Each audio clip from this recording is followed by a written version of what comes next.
அக்கிரமங்களே உங்களுக்கும் உங்கள் தேவனுக்கு நடுவாக பிரிவினை உண்டாக்குகிறது. உங்கள் பாவங்களே அவர் உங்களுக்கு செவிகொடாதபடிக்கு அவருடைய முகத்தை உங்களுக்கு மறைக்கிறது என்று எழுதப்பட்டிருக்கிறது. இந்த வசனத்தை எப்பொழுதுதான் ரெகுலர் ரீடிங்கில் நம்ம வாசிக்கிறோமோ நமக்கு ஒரு வறட்சியாக இருக்கும். இந்த வசனத்தை வாசிக்கிறப்போ நமக்கு சந்தோஷமாக இருக்காது, நமக்கு ஒரு வறட்சியாக இருக்கும், மனதுக்கு கொஞ்சம் பாரமாக கவலையாக இருக்கும். ஆனால் இதை நமக்கு தான் ஆண்டவர் கொடுக்கிறார். எவ்வளோ அருமையான வாக்குத்தத்தத்தை கர்த்தர் நமக்கு கொடுத்து விட்டு அந்த வாக்குத்தத்தம் நிறைவேறுவதற்காக இந்த வசனத்தை வாசிக்க தியானிக்க ஆவியானவர் எனக்கு உணர்வு கொடுத்தார் தேவ சமூகத்தில். பிரியமானவரை பாருங்கள், உங்கள் அக்கிரமங்களே உங்களுக்கு உங்கள் தேவனுக்கு நடுவாக பிரிவினை உண்டாக்குகிறது. அப்படி ஏசாயா நமக்கு எழுதி வைத்திருக்கிறார். பாருங்கள், அக்கிரமம் அப்படின்னு சொன்ன உடனே நம்ம என்ன நினைப்போம்? அந்த வார்த்தை ரொம்ப தமிழ் வார்த்தை ரொம்ப கஷ்டமான வார்த்தை.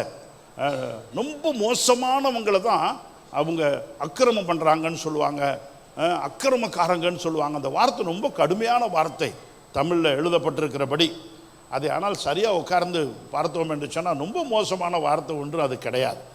நாங்கள் கவனித்து பாருங்கள், அக்கிரமம் அப்படின்னா அதை ரெண்டாக பிரித்தோம்னாக்க கிரமத்துக்கு விரோதமானது அக்கிரமம். கவனிங்கள், நம்முடைய வாழ்க்கையில் நாம் செய்கிற சின்ன சின்ன விஷயத்தில் கூட எல்லாம் ஒழுங்கும் கிரமமாய் செய்யப்பட வேண்டும். இன்னும் சபையை குறித்து கூட பவுல் அப்போஸ்தலர் சொல்லுகிற போது சகலமும் நல்லொழுக்கமாயும் கிரமமாயும் செய்யப்பட கடவது அப்படி பவுல் அப்போஸ்தலர் சொல்லுகிறார். அப்படி கிரமம் என்றால் நம்ம செய்கிற ஒவ்வொரு காரியமும் அது கிரமமாய் ஒழுங்காய் சரியாய் செய்யப்பட வேண்டும். சரியாய் செய்யப்படாத எந்த காரியமும் அக்கிரமம். ஆனால் தமிழில் தான் அக்கிரமம் என்று சொல்லும்போது ரொம்ப மோசமான காரியத்துக்கு மாத்திரம்தான் இந்த வார்த்தையை நாம் சொல்லுவோம், பயன்படுத்துவோம். அப்படி அல்ல, யதார்த்தமாக எடுத்துக்கொள்ளுங்கள். காலையில் எழும்புகிற காரியம் ரொம்ப லேட்டாக எழுதிங்கன்னா அது அக்கிரமம், அது ஒழுங்கு கிடையாது. நீங்கள் தினமும் நீங்கள் காலையில் எழும்பி சுறுசுறுப்பாய் நீங்கள் இல்லைன்னு சொன்னாக்க, நீங்கள் செப்பம் பண்ணவில்லைனாக்க, வேதத்தை வாசிக்கலைனாக்க அது அக்கிரமம். இப்படியே சின்ன சின்ன விஷயத்தை எடுத்துக்கொள்ளுங்கள், பெரிய விஷயத்தை இந்த வசனத்தோட கனெக்ட் பண்ண வேண்டாம். யோசிங்கள், பார்க்கலாம் இது என்ன நடக்குதாம். நம்ம இப்படி செய்கிறது உங்கள் அக்கிரமங்களே உங்களுக்கும் தேவனுக்கும் நடுவாக பிரிவினை. அப்படின்னாக்க தேவனுக்கும் நமக்கும் ரொம்ப இடைவெளி இருக்குது. நம்மளை அவருக்கு பிடிக்கல. நம்ம செய்கிற எந்த காரியமும் அவருக்கு பிடிக்கலைங்கிறத விட்டுருங்க. பிள்ளைங்களாக இருக்கிற நீங்கள் செய்கிற காரியம் உங்கள் அப்பா அம்மாவுக்கு பிடிக்குதா? மனைவி செய்கிற காரியம் புருஷனுக்கு பிடிக்குதா? புருஷனுடைய காரியங்கள் மனைவிக்கு பிடிக்குதா? அக்கிரமங்க தான் இருக்கிறது. இந்த அக்கிரமம் என்ன செய்கிறது? தேவனுக்கும் நமக்கும் இடையில பிரிவினையை உண்டாக்குகிறது. நாம் கிரமமாய் செய்தால் அவருக்கும் நமக்கு இருக்கிற இடைவெளி ரொம்ப வர ஆண்டோட்ட நெருங்கிக்கிட்டே போவோம். நம்ம ஆவிக்குரியவங்களாக மாறிடுவோம், பரிசுத்த ஆவியினால் நிரப்பப்பட்டிருப்போம். ஒரு இனம் புரியாத சந்தோஷம் இருக்கும், ஒரு மன சமாதானம் இருக்கும், உற்சாகமான ஆவி நம்ம நடத்தும். வயசானாலும் சுறுசுறுப்பாக ஓட வைக்கும். ஒரு இனம் புரியாத மகிழ்ச்சி, சந்தோஷம், சமாதானம். அதுதான் தேவனுக்கும் நமக்கும் இடையில பிரிவினை இல்லாதபடிக்கு அவரை நெருங்கி இருந்தோம்னாக்க நமக்கு கிடைக்கிற பெரிய பலன். விசுவாச நம்பிக்கை பெருகும், மற்றவங்களுக்கு ஆசீர்வாதமாக இருப்போம். யாரை பார்த்தாலும் அன்பு கூறுவோம், அன்பு ஆவியின் கனிகளினால் நிரப்பப்பட்டிருப்போம்.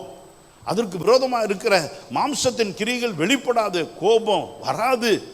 அப்படிப்பட்டவங்களை ஆண்டவர் மாற்றுவார். அவருக்கும் நமக்கு இடையில இருக்கிற இடைவெளி குறைய இந்த ஆவிக்குரிய தன்மை நம்முடைய வாழ்க்கையில் வரும்.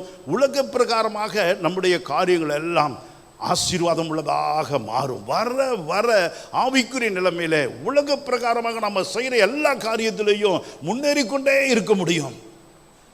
உங்களுடைய அக்கிரமங்களே உங்களுக்கும் தேவனுக்கும் நடுவாக பிரிவினை உண்டாக்குகிறது என்று அந்த வார்த்தைகள் வருகிறத பார்க்கிறோம்.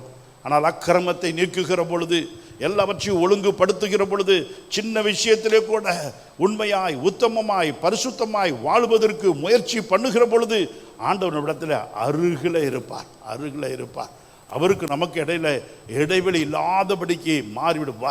வர அவர் என்னோடு கூட இருப்பார். ஆண்டவர் சொன்னது அடிக்கடி சபையில் சொல்லுவோம், அவருக்கு பிரியமானதை நான் எப்பொழுதும் செய்கிறபடியினால் அவர் என்னை தனியாக இருக்க விடவில்லை என்று இயேசுவே சொன்னார். நாமும் இயேசுவுக்கு பிரியமானவைகளை செய்கிறது தான் அக்கிரமத்துக்கு நேர் விரோதமான பதம். அப்படியானால் கிரமமாய் செய்தால் இயேசு உங்களை என்னையும் தனியே இருக்க விடமாட்டார். அவர் நம்மோடு கூட இருப்பார். ஒரே ஒரு அல்லேலூயா சொல்லலாமா? தொடர்ந்து போகிற பொழுது உங்கள் பாவங்களே அவர் உங்களுக்கு செவிகொடாதபடிக்கு அவரோட முகத்தை உங்களுக்கு மறைக்கிறது. அப்படி வருகிறது பாருங்க. நல்லா கவனியுங்கள். உங்கள் பாவங்களே அவர் உங்களுக்கு செவிகொடாதபடிக்குன்னா என்ன அர்த்தம்? செவிகொடாதபடின்னு என்ன அர்த்தம்? ஜெபத்தை அவர் கேட்க மாட்டார். நம்ம ஜெபம் பண்ணுவோம். உங்கள் பாவங்கள் உங்களுக்கு அவர் செவிகொடாதபடிக்கு அவருடைய முகத்தை உங்களுக்கு மறைக்கிறது. அவர் செவியையும் கொடுக்க மாட்டார், என்னுடைய முகத்தையும் பார்க்க மாட்டார். நாம் அவரை பார்க்க முடியாது, அவருடைய பிரசன்னத்தை உணர முடியாது. நீங்கள் பார்த்துருக்கீங்களா பாஸ்டர் இயேசுவை அப்படின்னு இப்போ நிறைய பேர் கேட்குறீங்க, அப்படி தானே? மனசுக்குள்ளே கேட்குறீங்க. ஆனால் நான் இயேசு முகத்தை பார்த்ததில்லை, ஆனால் இயேசுடைய பிரசன்னத்தை நான் உணர்கிறேன்.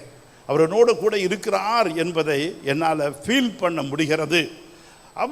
அவர் முகத்தை நான் எப்படி, அவருடைய பிரசன்னத்தை நான் காணுகிற பொழுது அது எவ்வளோ ஆசீர்வாதம். மோசே தேவ சமூகத்தில் இருந்து விட்டு இறங்கி வந்தார்.